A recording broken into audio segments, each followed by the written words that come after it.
Hello guys, ito na yung order natin na rod, no? Yung popper rod na Ocean King Raven Integrated Tip. Panghibi to. Mula sa sa atin kay Master R. Moya ng San Rafael, Bulacan, no? Maganda, maraming salamat. Ang ganda ng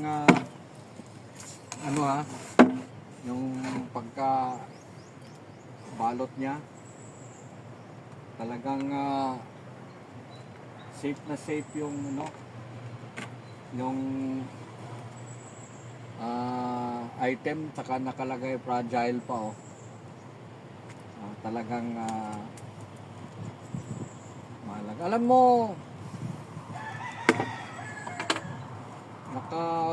naka-sale to eh. Kaya ito ay hindi pa umabot ng 1,000 to, ah. Tingnan natin yung quality niya kung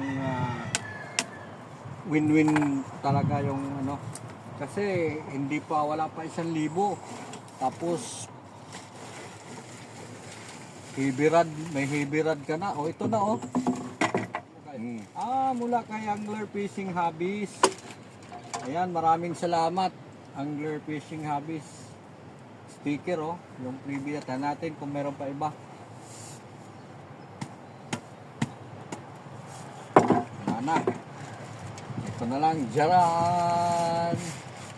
Oh, wala nga siyang casing, pero sa presyo niya, kahit na walang casing, murang-mura siya. Ito yung niya, ito, oh, naka-ibagrit na full talaga. Simple lang naman yung niya.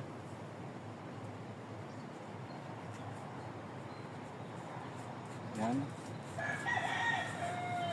Alam mo kasi ito, yan dito, oh.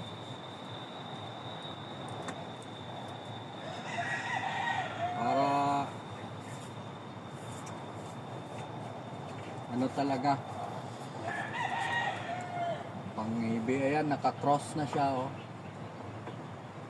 Ito rin sa tip niya, integrated. Yung ibig sabihin na integrated, ito may solid tip siya, integrated siya, may halo tsaka solid. Yan, naka-cross na lahat, oh. Yan yung niya, guide rings, oh. So pang bigatan talaga to. 1, 2, 3, 4, 5, 6, 7, 8 feet to, guys, mga master.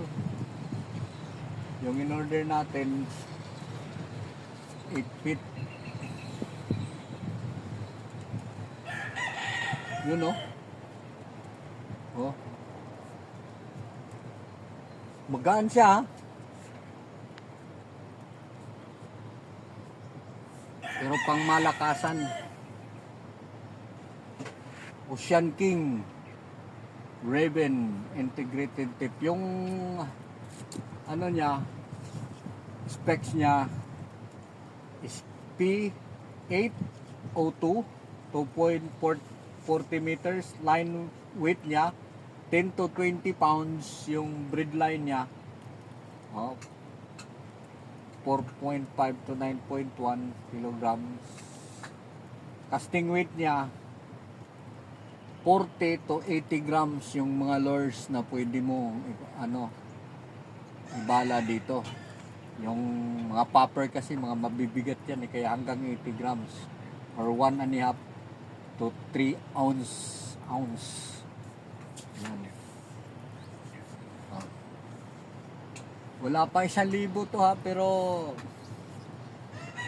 tingin ko naman reliable talaga siya.